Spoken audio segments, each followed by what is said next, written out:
Okay, you're seeing three people in this video. I'm Kevin O'Brien. I'm kind of the host here. I teach a ton of classes for Homeschool Connections online, which I absolutely love. It's one of the most amazing things I've ever done in my life. I love the students, I love the teaching and all that. I'm a professional actor who has absolutely nothing to do during COVID. We would typically perform 180 to 200 live shows a year between my company's Upstage Productions, where we do interactive comedy murder mysteries, and Theater of the Word Incorporated. You see the banner there behind me, where we evangelize through drama. But COVID hit and we're doing nothing. Neither is anybody on Broadway. So because we have less performances, less performing to do, we're doing more stuff online, including this interview. This is for you parents whose teenaged homeschool kids are telling you, I've got to be an actor. I've got to be on stage. I've got to be in the movies. I've got to do audiobooks. I've got to do something. And you're probably thinking, wait a minute. How are you going to, A, how are you going to not starve? And B, don't you know what this industry is like? It's not friendly to devout Catholics, which is true. But I have with me two guests who are going to help us figure this out and help you as parents maybe find a direction for your creative children who love the performing arts. Over here next to me on that side, there we go, is John Walker. John is a professional actor. I'm going to ask him to tell us a bit about his career in a minute. He also teaches acting at Franciscan University of Steubenville, and I'm impressed at the work he's doing. He's just told me about a Shakespeare production he's putting together during COVID season, and it sounds like it's very challenging and a lot of fun. He's a devout Catholic and a convert, right, John? Mm-hmm. Yeah. Yep. We have a revert below us here, and that is Kaiser Johnson. Those of you who have seen the movie Unplanned, which is the movie about Abby Johnson and Planned Parenthood, will recognize Kaiser because he plays the lawyer at the end, who comes in at the end and helps Abby win her case against Planned Parenthood. And he does an excellent job in that. You've also seen him. He went viral when he did a short, almost a cameo appearance on Stranger Things, right? Is that what it's called? Stranger That's right. Things? That's what it's called. Yeah. I don't watch it. I don't watch it, but young people apparently love it. Yeah. Well, anyway, Kaiser is also devout. He's a revert, but he became very serious about his faith and, in fact, brought his whole family into a much more serious appreciation of the Catholic faith. And right now he's living in LA, so he's done the Hollywood thing, and he's been in lots of other shows, game shows, does a lot of voiceover work. He's had quite a career already, even though, as you can see, he's much younger than John Walker and Kevin O'Brien. Anyway, I want to talk to you guys about this. So first of all, why don't we start with John? John, tell us a bit just about your career and how you ended up at Franciscan. Well, let's see. I'll try to make it a small story, which is impossible for an actor. You can get an actor to start talking, but you can't stop him. I came out of grad school at the American Conservatory Theater, and I was showcased down to Los Angeles for a couple movies with Disney and with Paramount. And I was 6'5", so I was just way too tall for film and TV.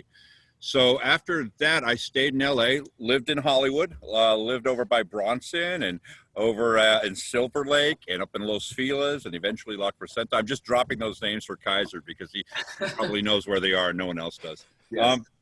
And then I got working as a day player, 5 lines on This Cop Show, General Hospital for 2 weeks, Dr. Quinn for about 2 weeks. And I was just able with that to be a working actor and not, just be able to pay our bills when my wife and I were first getting married.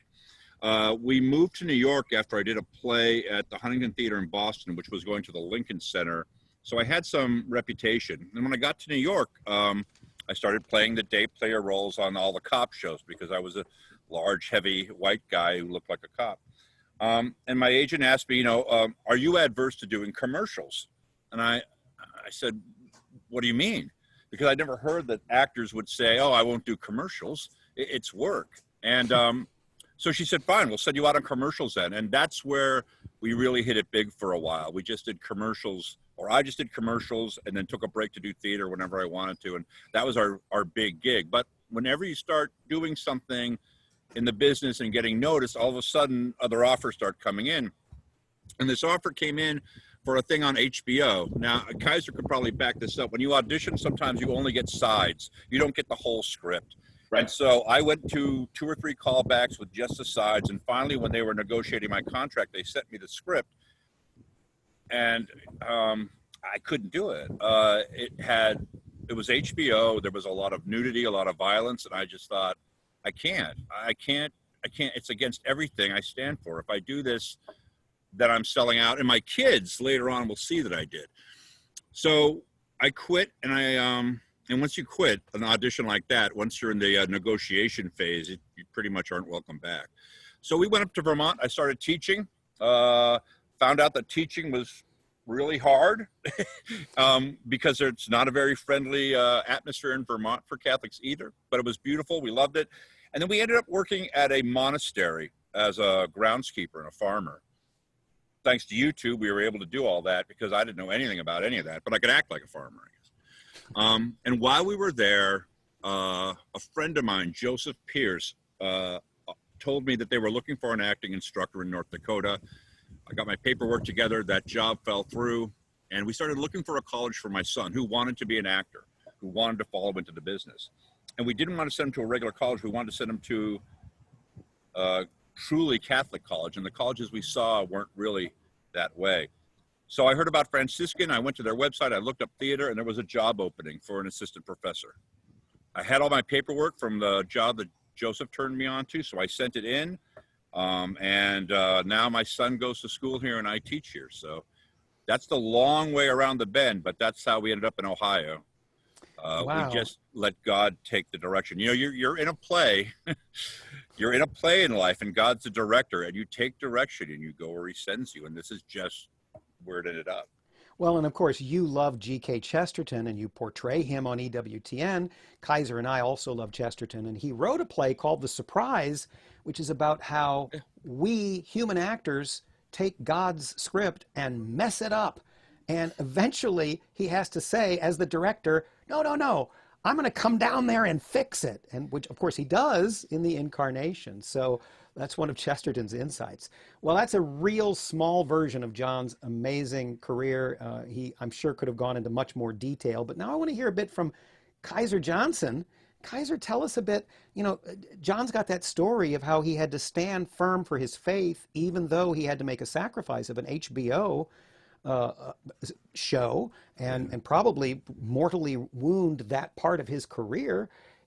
Have you had to deal with the same sort of test of your integrity over the course of what you've done in showbiz? I mean, to some extent, yes, but I think not quite in this to the same amount that John had to there. Because I think it's one thing to turn down auditions and that kind of thing. And I had an agent that I dropped me. I parted ways with because I would say no, I'm not going to do this audition, and that kind of thing. Burnt a relationship with another group of people, a producer and a casting director and stuff, because I went to the audition and they really liked me and wanted to cast me, and then I found out more about what the project was, and I was like, I probably shouldn't have come in and auditioned for this in the first place. But I've never had something as I think as major as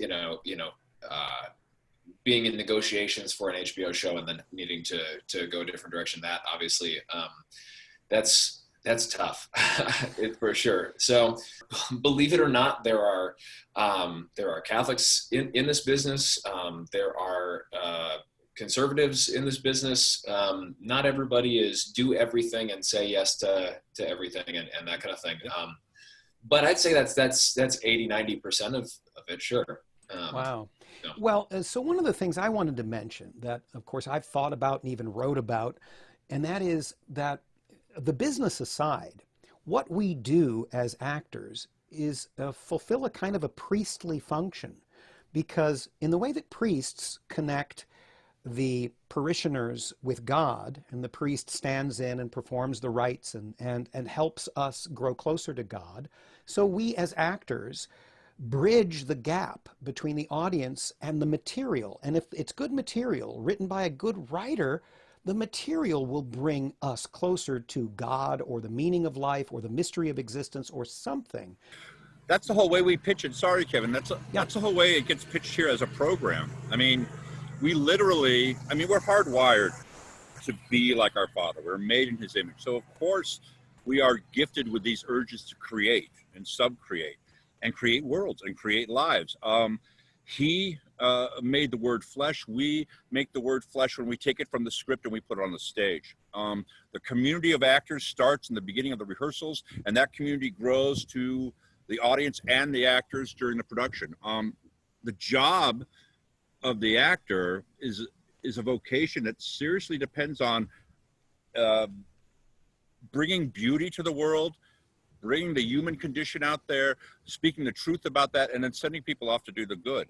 And beauty, truth, and goodness is something we've been doing with theater as Catholics since the Middle Ages. That's right. And so yeah. I would like to remind parents, if your teens are showing an interest in this, it doesn't just mean that they're needy and they want attention, although that could be part of it, because I think that's kind of how actors are made. We love applause. But also, even in a secular drama or comedy, as long as it's moral and not something that cuts away at the truth, if it's true, beautiful, and good, it will bring people closer to God, even if it's not about God or about the Catholic Church.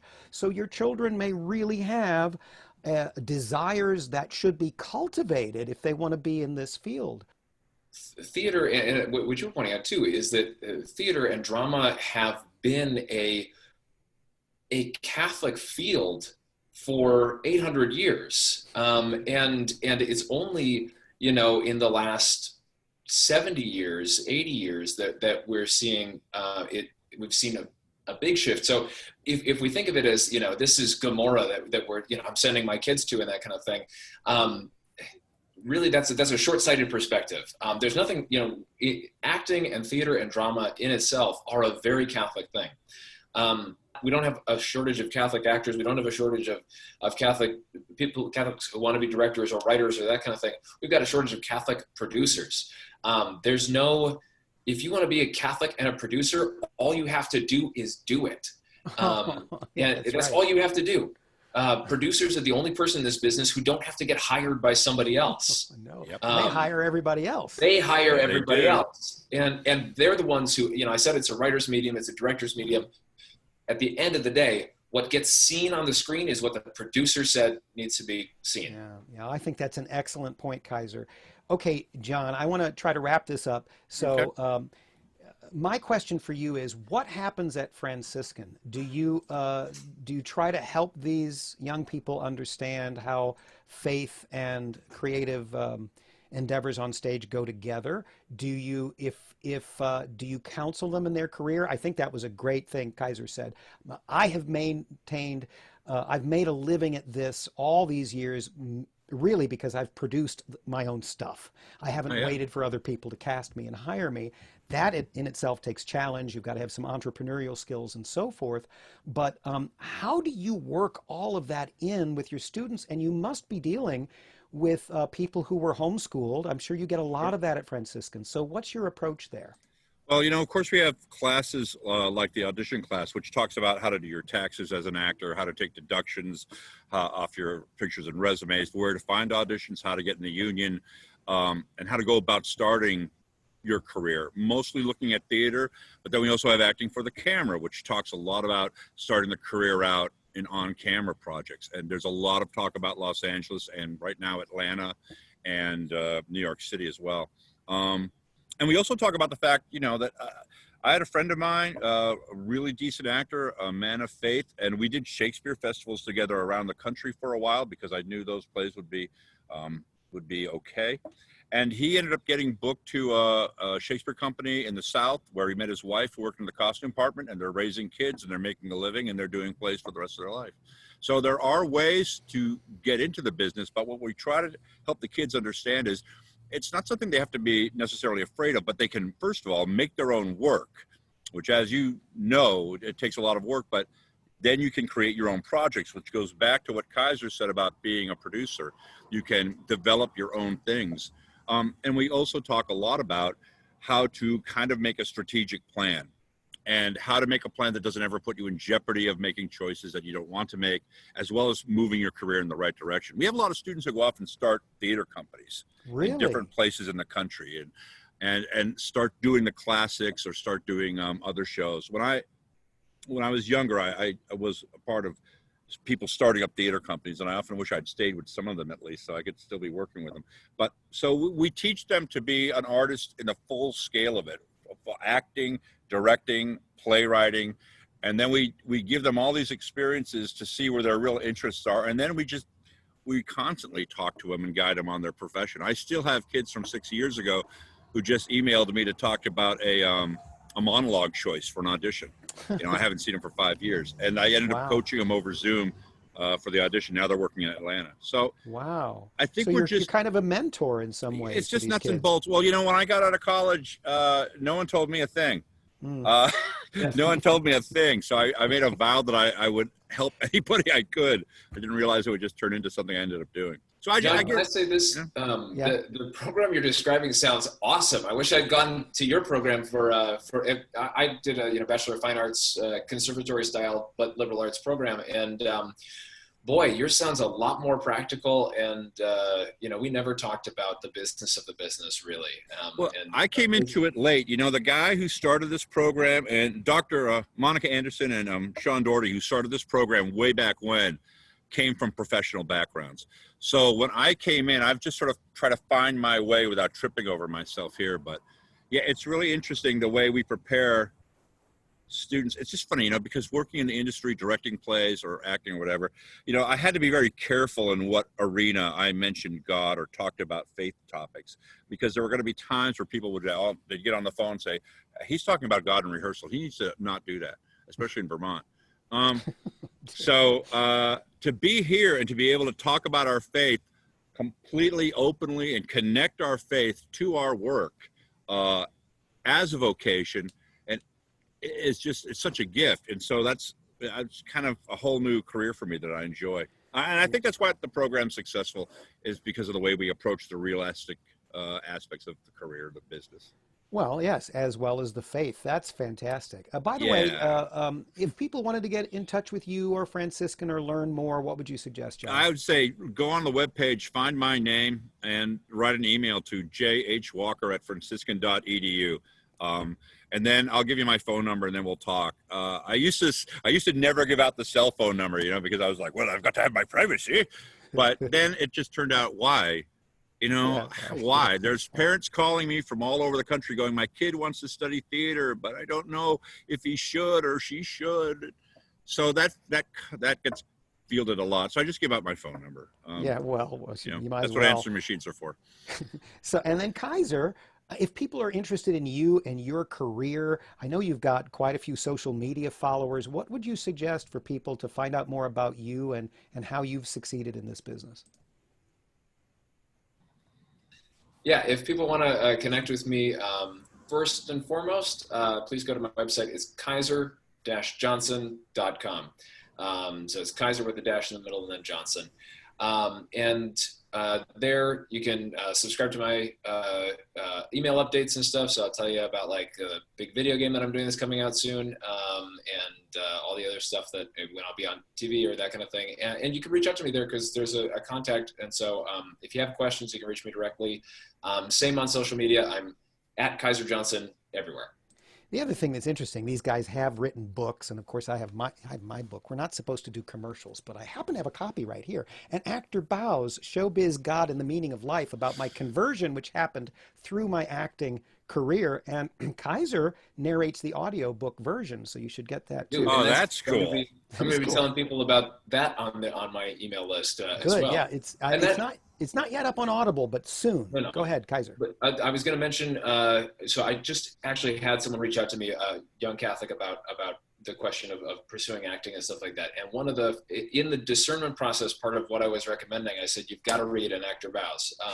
Thank you. And I mean that wholeheartedly. I mean, when I first read An Actor Bows, it was, I was at a really sort of despairing place in my career and stuff like that. And reading it reminded me again of why I'm an actor and why I'm in this business at all, and how to allow it to help me serve God better. So yeah, it's an amazing read. You know, I really enjoyed it because I felt like these are all the stories that we tell each other as actors. These are all the things that we go through, except for singing telegrams maybe, but the incredible amount of tenacity and discipline and tried and true effort to continue going when things are difficult. The book really depicts the ups and downs of the business in a very clear light. So yeah, I would have to take a nod to the actor bows as well. That's a great book. Yeah. And I certainly try to tie it into the faith and show how faith and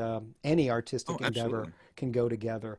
And people can find out more about me at grunky.com, grunky.com. That's a word that G.K. Chesterton coined when he was 5 years old to describe his spirituality. So that's the truth. At any rate, that's it. I hope you've enjoyed this discussion, ladies and gentlemen.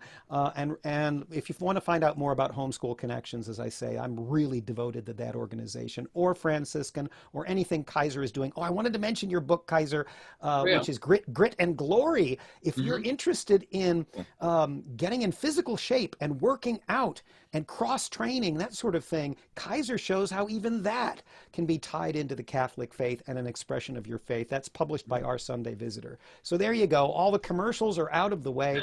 This has been a lot of fun. I'm so glad that it wasn't just me talking to the camera, that you guys were involved, because this has been a blast.